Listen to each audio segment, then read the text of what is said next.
Del átomo al cosmos. ¿Cómo les va? Comenzamos esta nueva edición de Exploradores del Átomo al Cosmos por Canal 24 Horas y 24horas.cl. Hoy vamos a estar hablando de biotecnología y la aplicación también de los distintos hallazgos e investigaciones. Nos acompaña para eso el director del Centro Basal Ciencia y Vida de la Universidad San Sebastián, Tomás Pérez Acre. Vamos a hablar de ciencia aplicada y de los trabajos que está realizando la startup Meristem, por ejemplo, parte del Parque de Ciencia y Negocios del Centro Ciencia y Vida, para dar una solución sustentable a la problemática que se espera tendrá la agricultura, particularmente en algunos frutales, frente al cambio climático. Y lo están haciendo a través de tecnologías de gran innovación que le vamos a estar mostrando. También hablaremos sobre los trabajos que realiza el centro en torno a otra industria, minera, y cómo a través de la biotecnología se puede aportar a desarrollar una producción más cuidadosa con el medio ambiente. Y sobre salud y los trabajos en laboratorio que están haciendo en el centro para identificar el rol que tienen ciertas proteínas en enfermedades como el cáncer y la hepatitis B, también estaremos mostrándoles en este capítulo de Exploradores. Se trata de trabajos aún muy experimentales, pero que a futuro podrían traducirse en blancos terapéuticos. Eso y más en esta nueva edición de Exploradores del Átomo al Cosmos. Y antes de comenzar con la conversación, los invito a que vean la primera nota del programa en la que les contamos sobre la interesante innovación que está desarrollando una empresa chilena para aportar a la industria agrícola frente al cambio climático. La industria agrícola es una de las más importantes de Chile y la crisis climática que hoy enfrentamos amenaza con cambiar las condiciones ambientales de gran parte de las zonas productivas, dada la escasez de agua y la salinización. Cómo adaptarse a estas nuevas características es el desafío que Meristem asumió a través de la creación de una plataforma de mejoramiento para desarrollar frutales más sustentables. El objetivo de la plataforma de mejoramiento de precisión es poder mejorar características de las plantas frutales. Las plantas que ocupamos para producir fruta pasan por un proceso de mejoramiento para poder tener plantas que produzcan fruta de buena calidad. Y nosotros queremos ser capaces de mejorar características relacionadas a sustentabilidad, es decir, eficiencia del uso del agua, resistencia a sequía, patógenos. Y nosotros creemos que esta tecnología va a ser fundamental para enfrentar el cambio climático y los desafíos que se vienen por delante con el cambio climático. Para desarrollar la plataforma están utilizando la edición genética, una herramienta tecnológica que hasta ahora ha sido escasamente usada en frutales.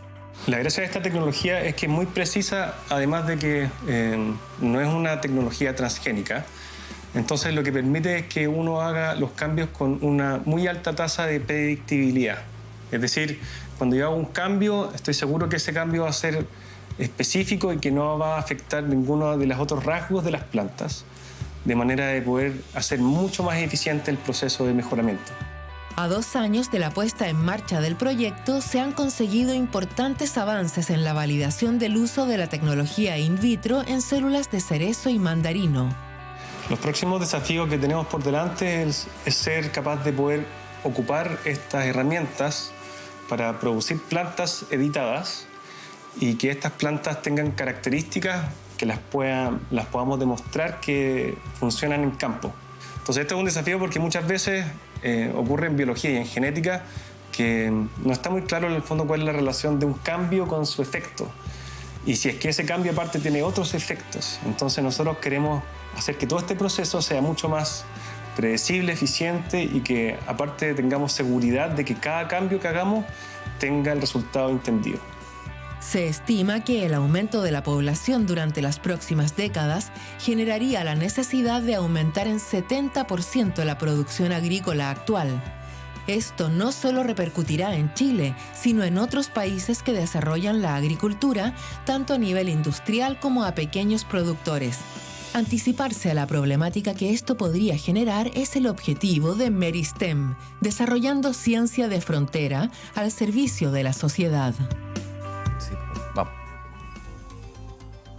Bien, hablamos de biotecnología en este capítulo. Estamos para eso con Tomás Pérez Acre, director del Centro Basal Ciencia y Vida de la Universidad San Sebastián. Tomás, como siempre, muchas gracias por acompañarnos. Bienvenido. Gracias por la invitación.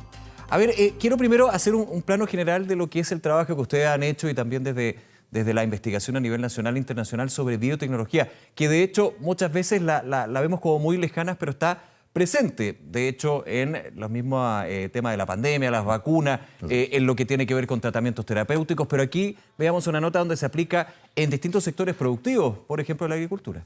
Sí, es cierto. Bueno, nuestro centro tiene un quehacer bien amplio y dentro de lo que llamamos el núcleo de negocio o de desarrollo en nuestro centro, está en producir ciencia de alto nivel, al mayor nivel posible. Para eso tenemos un grupo de investigadores notables, 12 investigadores intramurales que están dentro de nuestros muros haciendo investigación y otros 17 investigadores que participan de nuestro centro, pertenecientes en la mayoría a la Universidad de San Sebastián y un par de investigadores de la Universidad de Chile. Todos estos investigadores están realizando investigación de alto nivel a partir de la cual nosotros queremos, en lo posible, hacer transferencia tecnológica.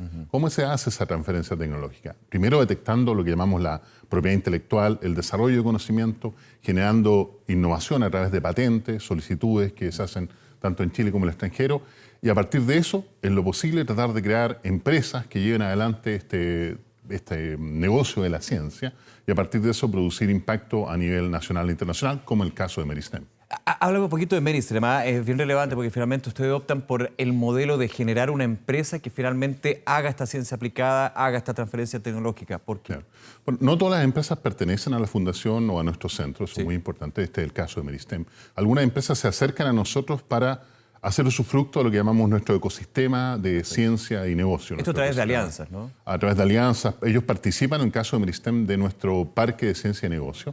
Nosotros tenemos una serie de programas que apoyan a las empresas de alta tecnología, donde acceden a nuestro ámbito de propiedad intelectual, a aspectos regulatorios, acceden a nuestros estudiantes hacen tesis, nuestros investigadores realizan investigación para las empresas y por lo tanto se produce un círculo virtuoso que lleva hacia la innovación. Este es el caso de Meristem y de otras 10 empresas que participan de nuestro parque de negocios. Ahondemos en el trabajo que hace Meristem con la agricultura y esto con un tema que hemos abordado en tantos capítulos, ¿no? El cambio climático, el combate contra el cambio climático, pero más que el combate, los efectos del cambio climático que ya está en propiedad hace bastante tiempo ya. Claro. En el caso de Meristem, lo que ellos hacen es llevar adelante una tecnología bien novedosa que permite hacer lo que llamamos edición genética, es decir, ser capaces de cambiar de alguna manera el material genético, en este caso de plantas, ¿cierto?, de vegetales, con tal de hacerlos más eficientes. Por ejemplo, si quisiéramos luchar contra el cambio climático, uno de los elementos que está relacionado con el cambio climático es la sequía. Claro. Entonces, una de las cosas que se intentan hacer como empresas como Meristem es ser capaz de producir frutas, en este caso, que sean más resistentes a la sequía, que sean capaces de dar un fruto de mejor calidad. Y que necesiten menos agua, ¿no? Y que necesiten menos agua. Claro. Un elemento que va a ser muy relevante, sobre todo en los próximos años. Y esto a través de la edición genética, que hay muchísima investigación hace muchos años, pero que con las nuevas tecnologías esto se ha podido ir, no quiero decir sofisticando, pero de todas maneras avanzando varios pasos más, ¿no? Lo que se ha hecho a partir del trabajo de Jennifer Doudna y otros investigadores internacionales es llevar a la práctica aquel, de alguna manera, viejo anhelo que teníamos los investigadores del área de las ciencias biológicas de ser capaces de alguna manera de hacer cambios en el material genético lo más rápidamente posible. Se podían hacer cambios a través de cruzas, por ejemplo, toda la producción de las variedades de perro y de otras variedades vegetales también se produce de la manera clásica, por así decirlo. Pero ahora, en este caso, tenemos la posibilidad de hacer un cambio directamente para buscar o exacerbar alguna característica. Pero esto reescribiendo el código genético, ¿no? Sí, a veces reescribiéndolo, a veces haciendo pequeños cambios, a veces tomando material genético de otro vegetal, por ejemplo, y llevándolo al vegetal que nos interesa, o a veces exacerbando, dándole mayor énfasis a una característica que ya tienen los vegetales, como por ejemplo ser capaces de absorber metales y de biorremediar el ambiente. Y eso es interesante, ¿eh? Más que entrar al código, es aprovechar lo que finalmente son las distintas particularidades que me imagino tiene cada uno de los vegetales o la flora en este caso. A través, por ejemplo, del ambiente en que se cultivan, a través de elementos que se usan, por ejemplo, en términos de químicos, va por ese lado, ¿no? Claro. Se conocen muchos vegetales que son capaces, por ejemplo, de capturar metales pesados del suelo. Ya. Y por lo tanto, esa característica existe en los vegetales. Y muchas veces lo que se hace es aumentar esa capacidad, darle mayor capacidad a los vegetales para que sean capaces de absorber esos metales pesados. Existen vegetales que son capaces de sobrevivir incluso en grandes periodos de sequía. Basta ver el desierto florido y ahí tenemos un ejemplo muy claro, ¿no? Entonces lo que hace parte de esta componente de la biotecnología es detectar estas características en estos seres vivos y amplificarlas, mejorarlas o a veces incluso ser capaces de trasladarlas de un organismo a otro. Tomás, vamos a seguir viendo y conversando sobre el trabajo del centro y justamente por eso vamos a cambiar de tema, pero para seguir hablando del vínculo entre la ciencia y la industria, pero esta vez en otro sector. Hablamos de la agricultura, ahora de la minería. Los invito a ver la siguiente nota, hacemos una pausa y al regreso seguimos conversando con Tomás Pérez.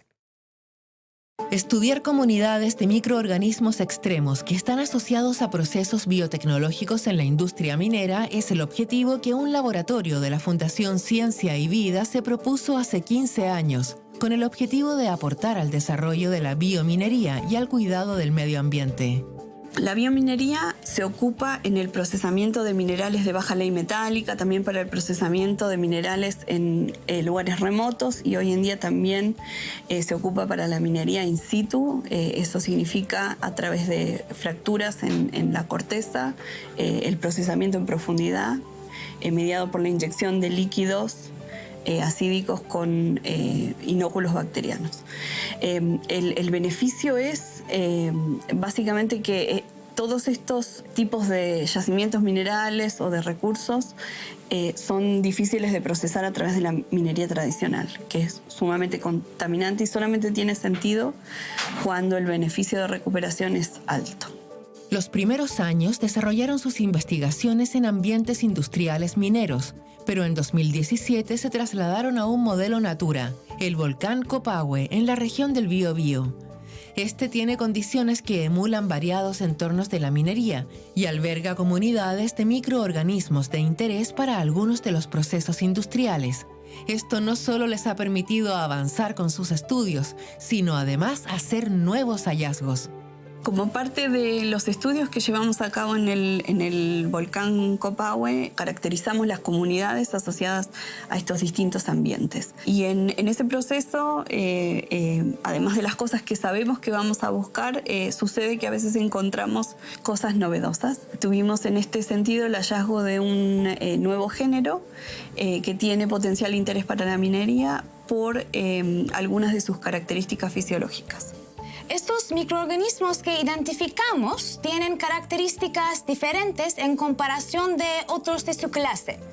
Además de tener una alta plasticidad, es decir, tienen una capacidad de adaptarse a condiciones ambientales cambiantes o variadas, también tienen alta tolerancia a concentraciones de cloruro, lo cual es raro entre estos microorganismos.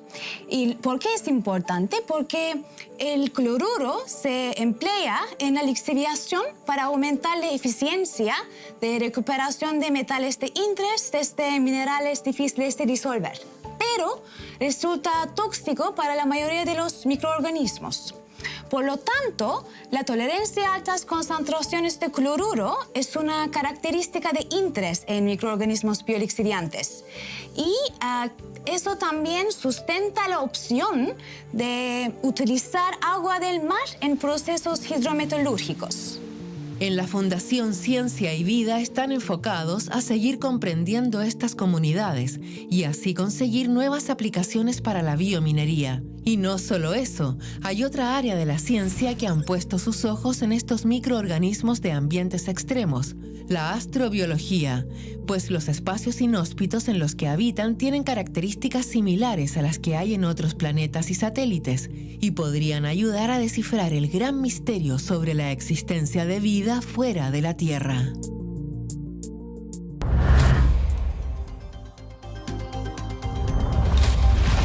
Exploradores del átomo al cosmos.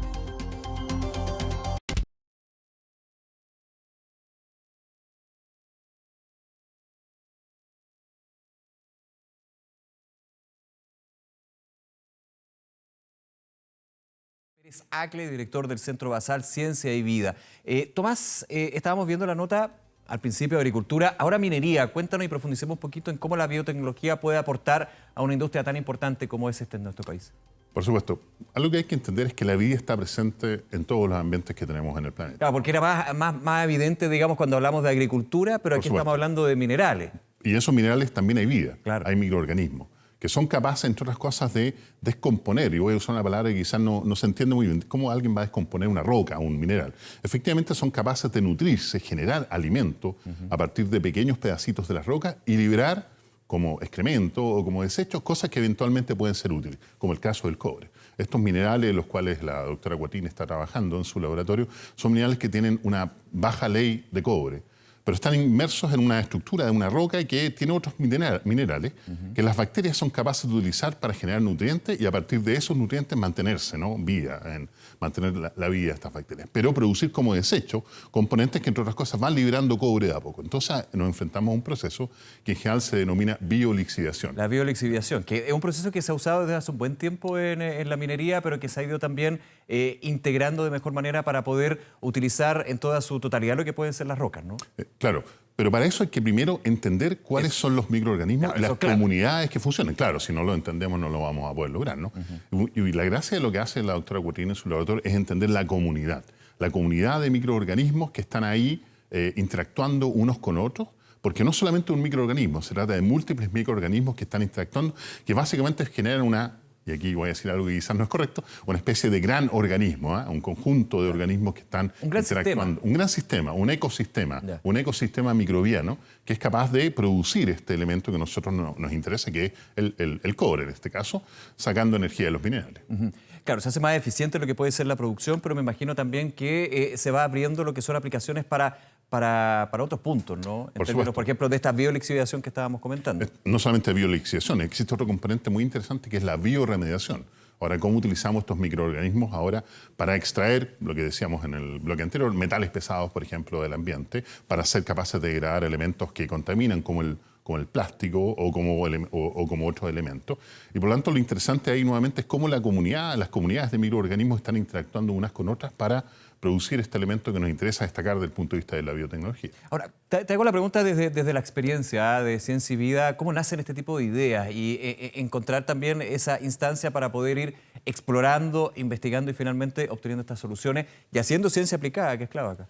Haciendo las preguntas correctas. Yo creo que eso es fundamental. Nuestros investigadores tienen de alguna manera la libertad que le otorga el conocimiento. En la medida que ellos son capaces de generar más conocimiento, ese conocimiento les lleva a preguntas a partir de las cuales son capaces de crear estas preguntas que eventualmente podrían terminar en soluciones aplicadas para distintos tipos de industria. Pero es tremendamente relevante perseguir las preguntas adecuadas y por eso nosotros en general no hacemos la diferencia entre la ciencia aplicada o la ciencia básica. Nosotros decimos que la ciencia es una sola. Existe la ciencia y las aplicaciones de la ciencia. Por lo tanto, aquí nos enfrentamos a buenas preguntas que llevan a descubrimientos que terminan en aplicaciones. Ahora, aplicaciones que también se van viendo, me imagino, en el camino, ¿no? Es parte también del método científico, de ir no quedándose con una hipótesis, pero finalmente evolucionando y siendo dinámico y muchas veces flexible, ¿no? Por supuesto, y ahí es tremendamente relevante el rol de nuestros estudiantes que participan de nuestros programas de doctorado que tenemos con la Universidad de San Sebastián, que están desarrollando, están llevando adelante estas preguntas, están empujando la frontera de lo posible. De a medida que lo hacen, están apareciendo nuevas preguntas que constantemente estamos en desarrollo. Y vamos con otras preguntas y respuestas. En otra investigación que hace el Centro Ciencia y Vida, vamos a cambiar de tema y hablar de la salud y de los trabajos que están realizando en el centro en torno al cáncer y la hepatitis B. Vamos con la nota. Hace una década que investigadores de la Fundación Ciencia y Vida buscan descifrar el rol que cumple una proteína llamada histona en las células. Las histonas tienen dos funciones en nuestras células. Uno, tienen la función de compactar el ADN, es decir, esta molécula que es bastante grande, poder estructurarla dentro del núcleo de cada una de nuestras células. También tienen otra función que es regular como consecuencia de esta regulación de la estructura, también regulan la accesibilidad que tiene el ADN dentro de nuestras células. Estos años de estudios les han permitido entender cómo maduran las histonas una vez que han sido sintetizadas. También han podido observar cómo, cuando hay una desregulación de las histonas en la célula, se pueden provocar cambios en la expresión de los genes, que en ciertos casos están correlacionados con la aparición de enfermedades.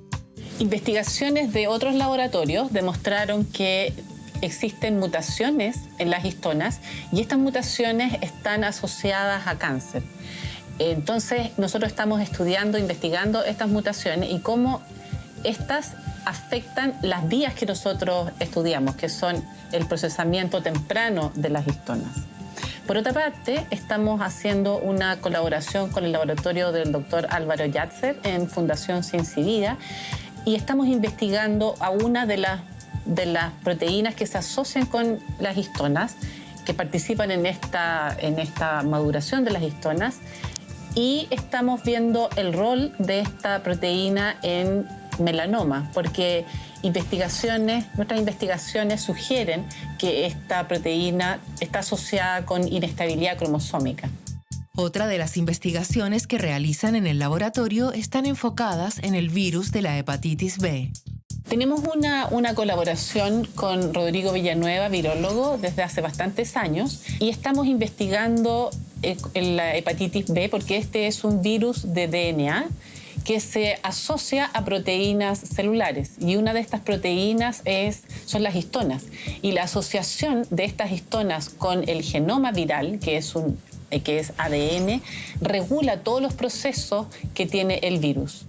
Hace 10 años, este laboratorio se propuso desarrollar ciencia fundamental.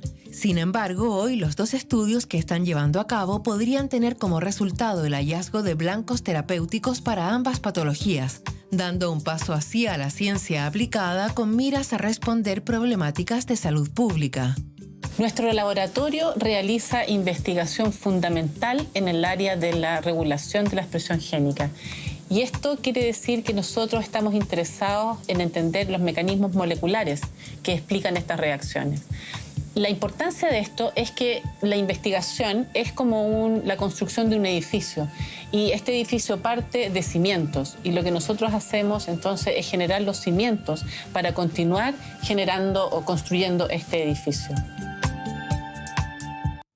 Estamos viendo justamente la aplicación en biotecnología, lo vimos en sectores productivos, Tomás Pérez Acle, y ahora en el ámbito de la salud, por supuesto, también está bien incorporado la investigación que hacen en Ciencia y Vida, ¿no? Por supuesto, la salud es un elemento muy relevante. Gran parte, si no la mayoría de lo que hacemos en investigación científica en nuestro centro, al final tiene que ver con alguna aplicación biotecnológica en el área de la salud, no exclusivamente en salud, pero es muy relevante en nuestro centro, como el caso de lo que mostraba la doctora Alejandra Loyola en su laboratorio. Profundicemos un poquito en esa investigación con las histonas, ¿no? Así es. Las histonas son unas proteínas que de alguna manera le dan la forma a estos cromosomas que mantienen el material genético, de alguna manera lo están protegiendo. Y lo que ha hecho la doctora Loyola a través de su investigación es ser capaz de entender cómo la función de estas proteínas permiten que algunos genes, que son estos pedazos del programa que de alguna manera nos dice que somos nosotros, cómo funcionan las células, se expresen y den lugar a la función que finalmente, cuando todo anda bien, llamamos salud, y cuando tenemos problemas llamamos enfermedad.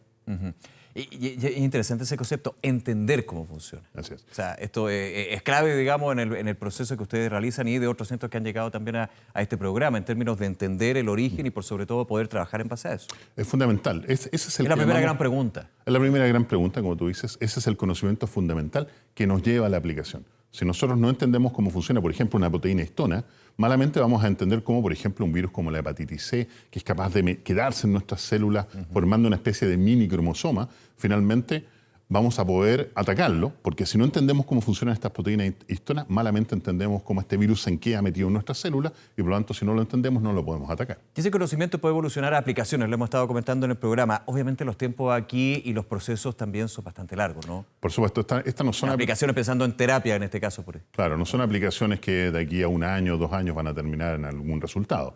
En general, en el ámbito biotecnológico tenemos que pensar en 10 a 15 años de desarrollo. Desde incluso el momento en que ya tenemos suficiente evidencia para encontrar, por ejemplo, lo que la doctora Loyola decía, un blanco terapéutico, es decir, aquel elemento que nosotros vamos a ir a atacar con un medicamento, por ejemplo, con una droga para, por ejemplo, combatir un cáncer.